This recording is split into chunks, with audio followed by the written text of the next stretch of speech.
Hello बच्चों लोग, कैसे आप सब लोग। Welcome back to Evertech institute channel. I hope so आप सब लोग ठीक होंगे। और जैसा कि आप लोगों को पता है बच्चों कि मैंने पार्ट 1, पार्ट 2 एंड पार्ट 3 आपको ऑलरेडी मैंने शेयर कर दी है वीडियोस। आप हमारे चैनल पे जाके देख सकते हैं। आई होप सो आप लोगों को पार्ट 1, पार्ट 2 और पार्ट 3 तीनों पार्ट्स क्लियर होंगे। आज का जो टॉपिक है बच्चों वो है हमारे पास टॉपिक 2 बुक का, the outbreak of the revolution.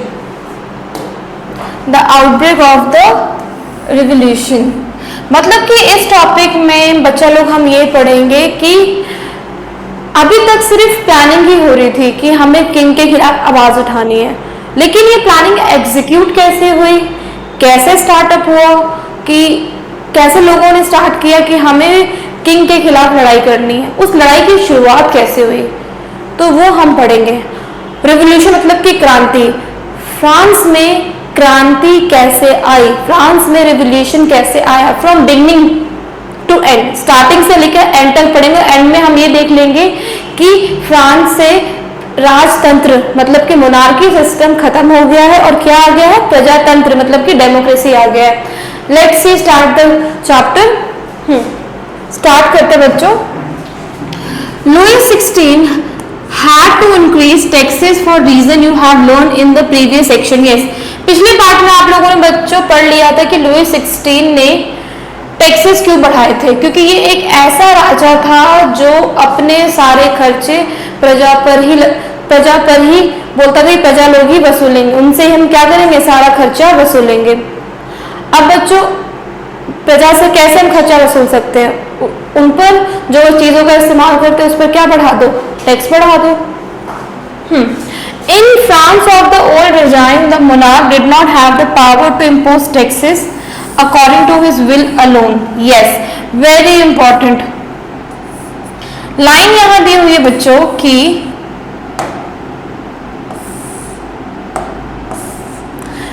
impose taxes according to his will alone. Rather, he had to call a meeting of the State General, which would then pass his proposal for new taxes.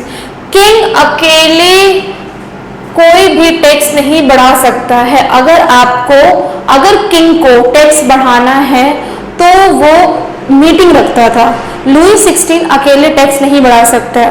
उसके मन में आ गया कि चलो 20% से 40% tax कर देते हैं फॉर एग्जाम्पल, तो ऐसे नहीं कर सकता, उसको डिस्कशन करना पड़ता था तीनों स्टेट के साथ।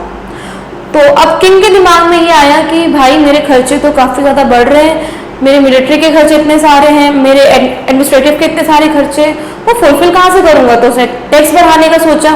टैक्स बढ़ाने के लिए उसने एक मीटिंग बुलाई, ठीक है, उसने तीनों स्टेट के जनरल को बुलाकर मीटिंग रखी कि अब हम नया टैक्स बढ़ाने जा रहे हैं। आपको पता है कि 3 टाइप के टैक्स होते हैं, first state, second state and third state. अब कैसे होता था लेट्स सी देखते हैं।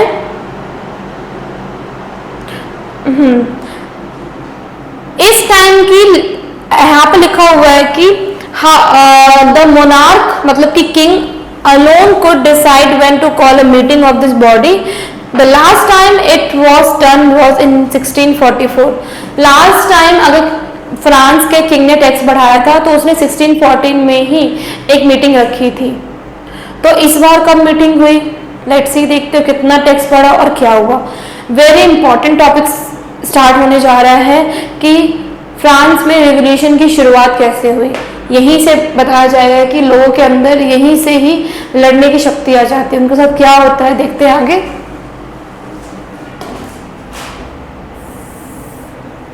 चलो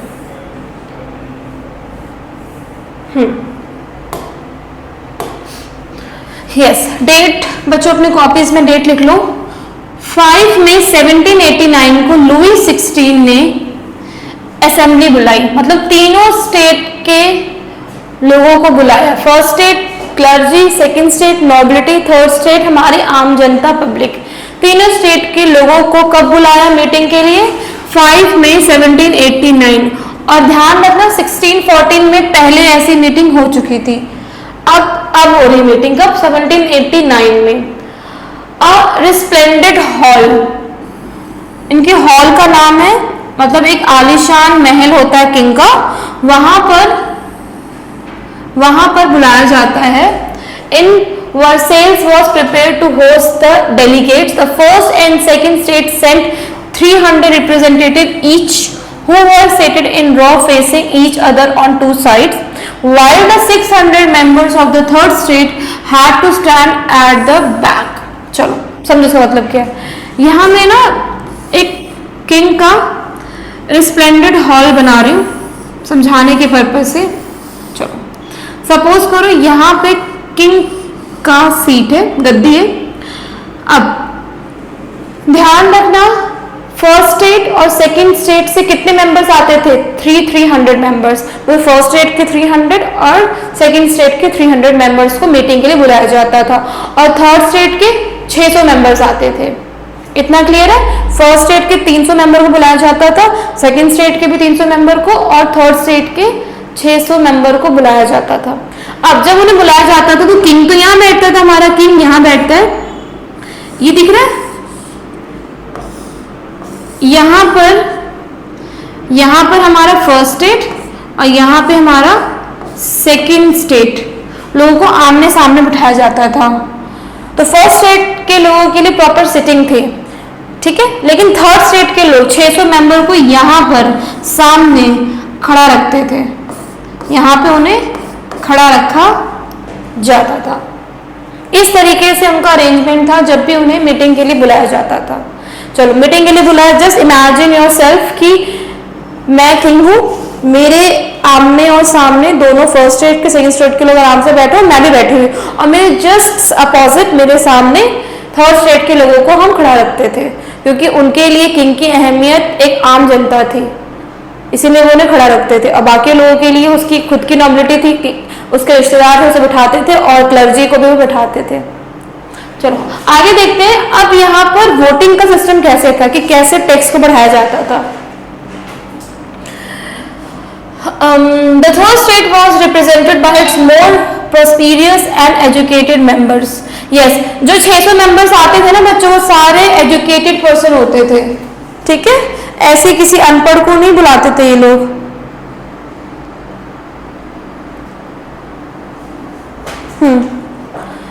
चलो आगे देखते हैं। सारे एजुकेटेड मेंबर आते थे। Peasants, artisans, women were denied entry to the assembly. Yes, किसानों को, आर्टिशंस को और वुमेन्स को इस मीटिंग में आने के लिए डिनाई किया जाता था, सिर्फ पढ़े लिखे लोग ही आते थे। However, their grievances and demands were listed in some 40,000 letters which the representative had brought with them. Voting in the state general in the past had been conducted according to the principle that each state had one vote. Very important, each state had one vote. This time to Louis XVI was determined to continue the same practice. चलो हमेशा से बच्चों कैसे होता था, हमेशा से अगर किसी किंग को टैक्स बढ़ाना पड़ता था तो वो तीनों स्टेट्स के वोट मांगता था। मतलब फर्स्ट स्टेट का 1 वोट, हर एक ग्रुप के पास 1 वोट था। ईच स्टेट हैड 1 वोट, मतलब ये फर्स्ट स्टेट है उसका 1 वोट, सेकंड स्टेट का 1 वोट और थर्ड स्टेट का 1 वोट। तो तीनों स्टेट का 1-1 वोट आता था। अब ध्यान से आप लोग ना कहानी समझना कि कैसे किंग करता था। लुई 16 से पहले भी प्रथा आ चुकी थी, ये होती चली आ रही है कि अगर किसी किंग को टैक्स बढ़ाना होता था तो हर एक स्टेट के लोग 1-1 वोट देते थे, मतलब पूरे ग्रुप का 300 मेंबर का 1 वोट, ठीक है, इस तरीके से।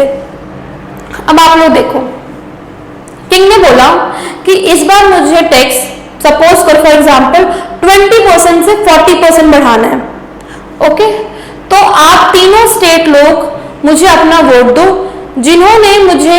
जिनके वोट ज्यादा आए टैक्स बढ़ेगा, अगर वोट कम हुआ तो टैक्स नहीं बढ़ेगा। अब समझना, फर्स्ट स्टेट कौन था बच्चों? क्लर्जी लोगों को टैक्स देने की जरूरत होती थी? नहीं। तो क्या अगर टैक्स बढ़ेगा तो फर्स्ट स्टेट के लोगों को फर्क पड़ेगा? नहीं पड़ेगा ना। तो फर्स्ट स्टेट लोगों ने अपना 1 वोट यहां पर दे दिया, ठीक है, clear. Second state nobility, nobility मतलब किंग के रिलेटिव्स वगैरह इसमें आते थे, वो लोग भी टैक्स नहीं देते थे, अगर मैंने आपको पिछली क्लासेस में समझाया हुआ है तो क्या टैक्स बढ़ने से इनको कोई फर्क पड़ेगा? नहीं पड़ेगा, क्योंकि ये तो बल्कि टैक्स दोनों लेते थे, इनके तो फायदे हैं, तो इन्होंने भी अपना वोट दे दिया। ठीक है, अब रही बात थर्ड स्टेट, जिनको भुगतना पड़ता था इतने हाई रेट ऑफ टैक्स का, तो उन्होंने वोट मना कर दिया कि ये नाइंसाफी हमारे साथ साफ गलत है कि भैया पहले इतना टैक्स था, हम वो नहीं पे कर पा रहे थे, आप दोबारा बढ़ा रहे हो, कहां से पे करेंगे हम लोग, तो ये तो मना कर देंगे। अब आप देखो, हर एक स्टेट का एक वोट, हर एक, ठीक है, एक वोट, दो वोट, जीत किसकी हुई? 3 में से 2 वोट, मतलब 3 में से 2 लोगों ने क्या कहा, 3 स्टेट में से 2 लोगों ने बोला कि हाँ वोट हम दे रहे, आप टैक्स बढ़ा दो, और एक ने मना किया, किसकी जीत? ऑब्वियसली सी बात है, जिन्होंने वोट दिया है, जिनके वोट ज्यादा उनकी जीत, मतलब कि इन द सेंस टैक्स बढ़ जाता, टैक्स बढ़ गया। उस दिन भी 1789 को जो 5 मई को वो मीटिंग बुलाई गई थी, उस मीटिंग में भी टैक्स को बढ़ा दिया गया। ऐसा ही होता आ रहा है, फ्रांस में हमेशा से ऐसा ही होता आ रहा है, ये लोग हमेशा से अपने हैंड रेस कर देते कि हाँ हम आपकी बात से सहमत, और हमेशा से टैक्स बढ़ता आ रहा है। अब उसमें से किसी एक मेंबर ने यहाँ पे बोला कि इसमें से एक मेंबर ने आकर किंग के सामने बोला, फॉर हाइनेस आप ऐसा ना कीजिए, आप एक काम कीजिए, आप एक स्टेट का 1 वोट कह रहे हैं ना, आप एक काम कीजिए, पर पर्सन वोट कराइए, मतलब दरबार में जितने भी लोग बैठे हैं उनका पर पर्सन वोट कीजिए, मतलब एक बंदे का एक वोट, ना कि पूरे ग्रुप का एक वोट, क्योंकि अगर पर पर्सन वोट होगा तो कई ऐसे लोग हैं, फर्स्ट स्टेट और सेकंड स्टेट के कई ऐसे लोग हैं जो इस चीज से नाखुश है, जो नहीं चाहते हैं कि पब्लिक इतना सफर करे, लेकिन हमारे किंग को पता था कि अगर पर पर्सन वोट होगा तो जरूर टैक्स हमारा नहीं बढ़ेगा। यही हुआ, किंग ने उन्हें बोला कि नहीं ऐसा कुछ नहीं होता, सदियों से प्रथा चलती आ रही है कि ऐसे ही वोट होगा और ऐसे ही टैक्स बढ़ाया जाएगा। उस दिन थर्ड स्टेट के लोगों को काफी गुस्सा आया, उन्होंने कहा इनको बाहर निकाल दिया, ये लोग चले गए अपने घर के साइड। बाहर जब ये निकले उन्होंने डिसाइड किया कि बहुत हो गया है, जितनी मनमानी किंग ने करनी थी कर ली, ये जो प्रथा चलती आ रही अब इस प्रथा को हम ही रोकेंगे, अगर हमने नहीं रोका ये प्रथा बच्चों, तो हमारे आने वाले बच्चे इस चीज को भुगतेंगे।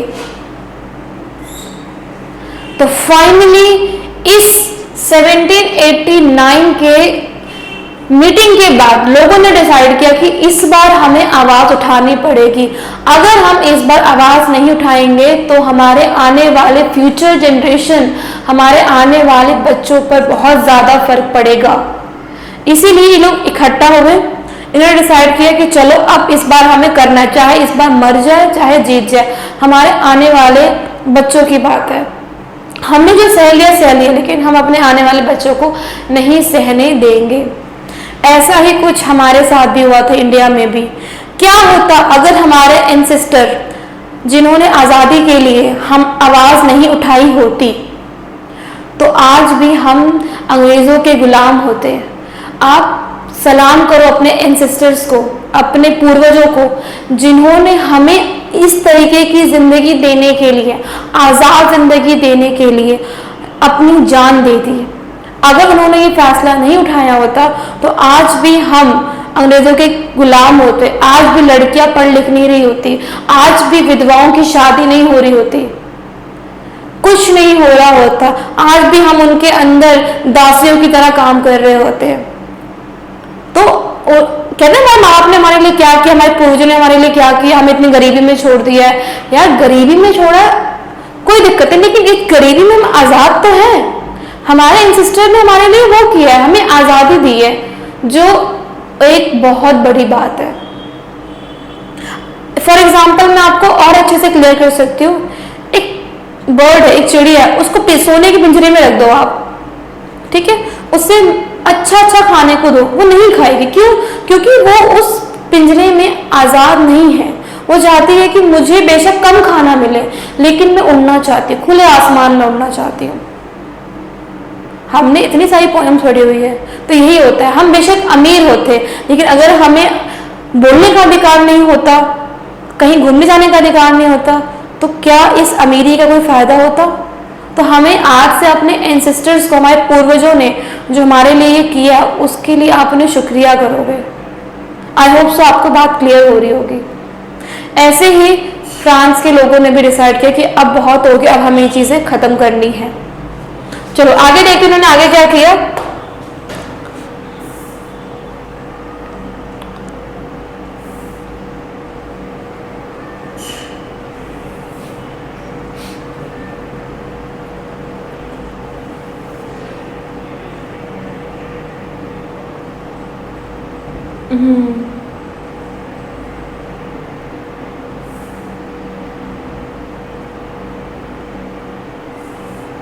हमने बच्चों याद है, हाँ जी। अब आगे क्या होता है, ये सारे लोग उस मीटिंग के बाद 20 जून को, यस अच्छा ध्यान में, 5 मई को मीटिंग हुई थी, 20 जून को मतलब लाइक पूरा आप देख सकते हो 1.5 महीने बाद उन्होंने 20 जून को ये सारे लोग इंडोर टेनिस कोर्ट में इकट्ठा हुए, ये डिसाइड करने के लिए कि किंग के खिलाफ आवाज कैसे उठानी है। उसी दिन टेनिस कोर्ट के अंदर ही एक असेंबली बनी जिसका नाम क्या है, national assembly, very very important. उसी दिन नेशनल असेंबली बनी and swore not to disperse till they had drafted a constitution for France that would limit the power of the monarch। एक असेंबली का काम यह था कि हमें मोनार्की सिस्टम को खत्म करके डेमोक्रेसी सिस्टम लेके आना है। यहीं से शुरुआत हुई किंग के खिलाफ आवाज उठाने की, यहीं से आउटब्रेक ऑफ रेवोल्यूशन स्टार्ट हुआ, क्रांति की शुरुआत हुई।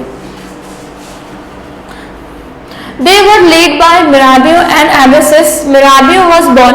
अब देखते हैं कि ये जो नेशनल असेंबली बनी है बच्चों, ये जो हमारी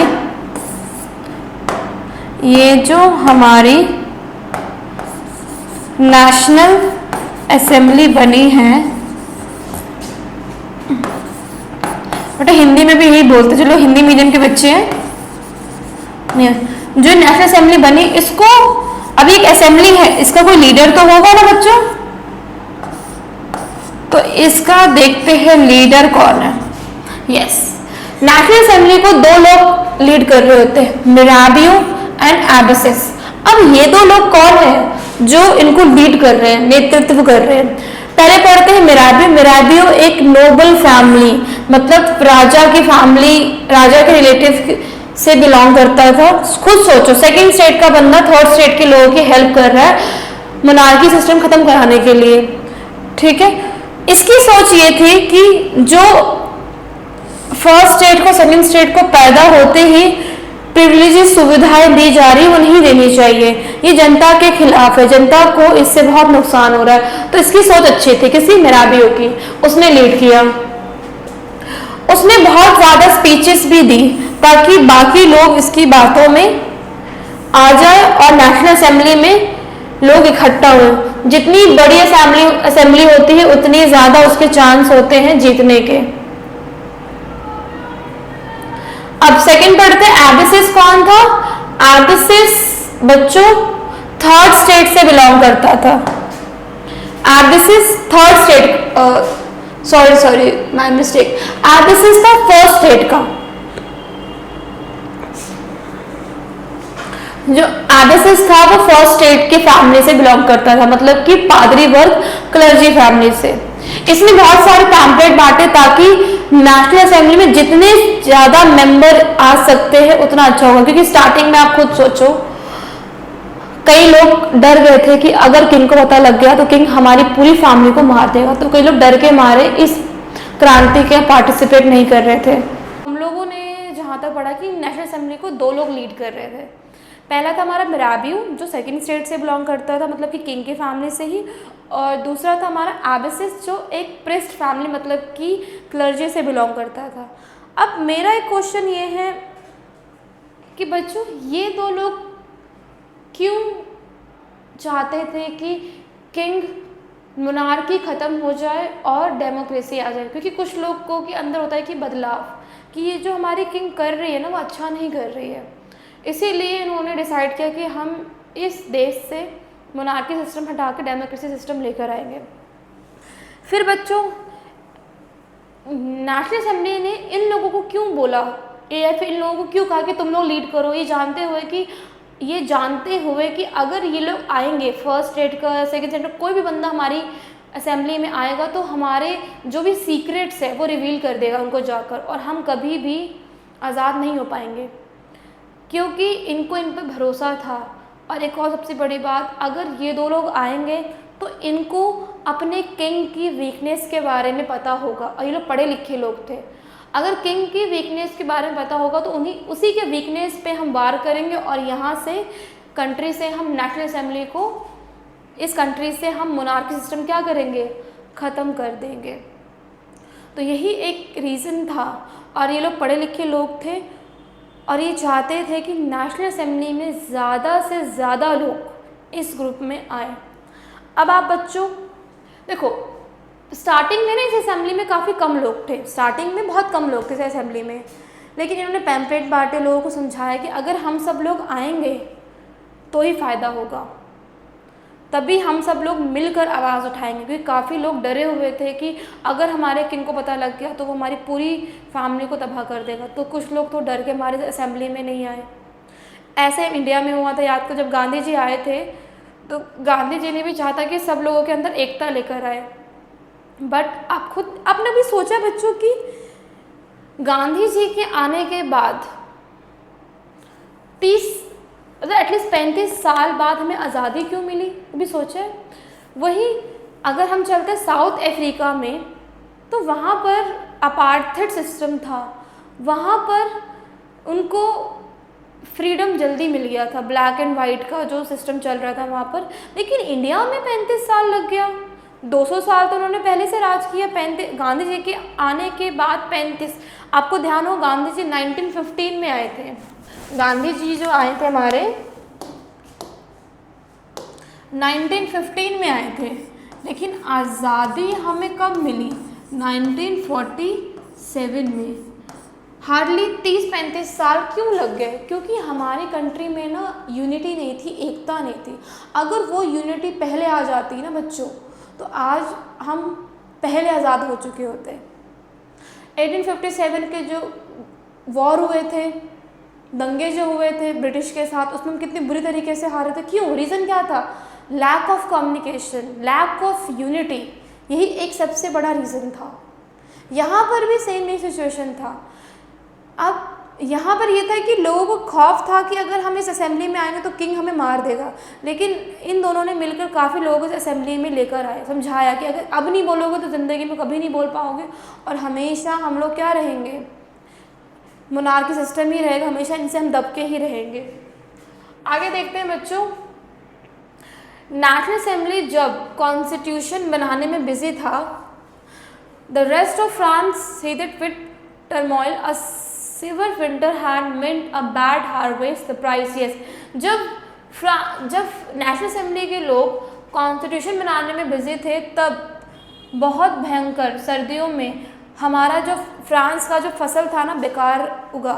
फसल बेकार होने से फसल ख़राब हो गई, फूड की शॉर्टेज होगी तो उसका प्राइस क्या होगा, बढ़ेगा, उसका प्राइस हमारा बढ़ गया। अब प्राइस बढ़ने से टैक्स ऑलरेडी बढ़ा दिया था, तो क्या नेशनल असेंबली के लोगों को खाना मिल पाएगा, नहीं। चारों तरफ जो लोग अफोर्ड कर रहे थे उनके पास खाना था, लेकिन जो गरीब लोग थे चारों तरफ मतलब भूखमरी, चारों तरफ भूखमरी चल रही थी। तो बच्चों आज की क्लास में ये रखते 30 मिनट की क्लास काफ़ी है, मैं आपको 30 मिनट्स की क्लास कराऊंगी, क्योंकि आप जैसे बच्चों को ऑनलाइन पढ़ने में नींद आती है, आलस आता है, तो 30 मिनट तो पढ़ सकते हो ना आप लोग इस क्लास को, तो 30 मिनट्स तक आप इस क्लास को पढ़ो। अब हम नेक्स्ट क्लास का मेरा जो एक क्वेश्चन मार्क मैं आपको छोड़ के जा रही हूँ वो ये छोड़ के जा रही हूँ कि किसने रूमर फैलाया था कि किंग के लोग फ्रांस के लोगों को मारने आ रहे हैं। तो इस टॉपिक का आंसर हम पढ़ेंगे नेक्स्ट क्लास में। आज के लिए इतना काफ़ी है। आई होप सो आप लोगों को समझ में आ गया होगा कि क्रांति की शुरुआत कैसी हुई, ठीक है, कैसे लोगों के दिमाग में आया। यहाँ तक क्लियर हो गया। अब मैं आप लोगों से मिलती हूँ नेक्स्ट वीडियो में, इट मीन्स पार्ट 4 में, और वहाँ हम डिस्कस करेंगे कि किसने रूमर फैलाया पेरिस में कि किंग के ट्रूप्स हमें मारने आ रहे हैं, और उस रूमर की वजह से इतना ज़्यादा लोगों के अंदर आग भड़की कि उन्होंने बेसेटाइल को ही गिरा दिया। मिलते हैं नेक्स्ट क्लास में, बाय। आई होप सो आप लोग अच्छे से पढ़ाई करोगे, और 30 मिनट्स की क्लास कंप्लीट कर लेना आप लोग, और आप लोग यूटीज भी चल रहे होंगे तो ऑल द बेस्ट।